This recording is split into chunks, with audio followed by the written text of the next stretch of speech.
ជនជាតិចិនចូលកោះគ្លីនិកមួយកន្លែងបំបីទូដែកលោកវិជ្ជបណ្ឌិតយកលុយនិងគ្រឿងអលង្ការប្រមាណជាង $10,000 ត្រូវនគរបាលឃាត់ខ្លួនជនជាតិចិនម្នាក់ត្រូវបានកម្លាំងនគរបាលខណ្ឌពោធិ៍សែនជ័យសហការជាមួយកម្លាំងនគរបាលការិយាល័យព្រហ្មទណ្ឌនៃស្នងការដ្ឋាននគរបាលរាជធានីភ្នំពេញស្រាវជ្រាវឃាត់ខ្លួនបន្ទាប់ពីធ្វើសកម្មភាពកោះផ្ទះលោកវិជ្ជបណ្ឌិតកោះបំបីទូដែកយកប្រាក់និងគ្រឿងអលង្ការសរុបជាទឹកប្រាក់ចំនួន $12,450 ហើយគេខ្លួនបានតែ2ថ្ងៃសមត្ថកិច្ចបានឲ្យដឹងថាជនសង្ស័យឈ្មោះចាងទៀនវៃភេទប្រុសអាយុ37ឆ្នាំជនជាតិចិនកាន់លិខិតឆ្លងដែនលេខ EP 2843056មុខរបរលក់បាយស្នាក់នៅផ្ទះលេខ33បូរីជីតម៉ុងឡែនពោចិនតុងផ្លូវ 113K ភូមិត្រពាំងជ្រៃសង្កាត់កាកាបទី2ខណ្ឌពោធិ៍សែនជ័យរាជធានីភ្នំពេញចំណែកជនរងគ្រោះមានឈ្មោះអិនសំភាវិតភេទប្រុសអាយុ56ឆ្នាំជនជាតិខ្មែរមុខរបរជាវិជ្ជបណ្ឌិតមានទីលំនៅបច្ចុប្បន្នស្នាក់នៅផ្ទះលេខ35បូរីជីតម៉ុងឡែនពោចិនតុងផ្លូវ 113K ភូមិត្រពាំងជ្រៃសង្កាត់កាកាបទី2ខណ្ឌពោធិ៍សែនជ័យរាជធានីភ្នំពេញលោកមនវុធីអធិការនគរបាលខណ្ឌពោធិ៍សែនជ័យបានឲ្យដឹងថាកាលពីថ្ងៃទី4ខែវិច្ឆិកាឆ្នាំ2025ក្រុមគ្រួសារជនរងគ្រោះបានធ្វើដំណើរកម្សាន្តទៅខេត្តមណ្ឌលគិរីនិងសម្រាកនៅមណ្ឌលគិរីមួយយប់លុះនៅវេលាម៉ោងប្រហែល 4:30 នាទីព្រឹកថ្ងៃទី5ខែវិច្ឆិកាឆ្នាំ2025ទើបក្រុមគ្រួសារជនរងគ្រោះត្រឡប់មកដល់ផ្ទះវិញស្រាប់តែឃើញផ្ទះរបស់ខ្លួនបើកទ្វារចំហត្រូវចោលរើនិងឃើញទូដែកដែលដាក់គ្រឿងអលង្ការផ្សេងត្រូវបានគាស់បំបែកយកលុយនិងសម្ភារៈក្នុងទូដែកទាំងអស់លោកមនវុធីបានបន្តទៀតថានៅក្នុងសកម្មភាពជនសង្ស័យបានគាស់យកលុយនិងគ្រឿងអលង្ការរួមមានប្រាក់ដុល្លារប្រហែល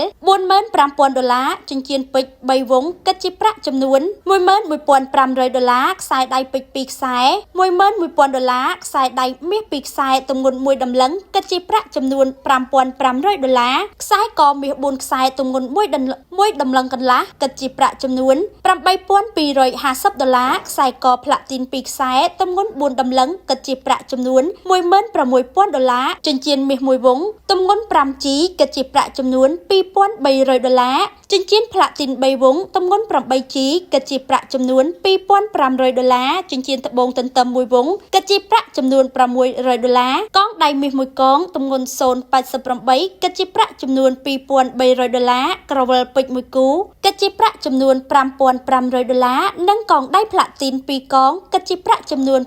$2,000 សរុបជាទឹកប្រាក់ចំនួន $12,450 បន្ទាប់ពីកើតហេតុជនរងគ្រោះមកដាក់ពាក្យបណ្ដឹងនៅប៉ុស្តិ៍នគរបាលរដ្ឋបាលកាកាបទី2ដែលអនុវត្តតាមបទបញ្ជាផ្ទាល់ពីលោកឧត្តមសេនីយ៍ឯកជួននរិនអគ្គស្នងការនិងជាស្នងការនគរបាលរាជធានីភ្នំពេញនៅថ្ងៃទី7ខែវិច្ឆិកាឆ្នាំ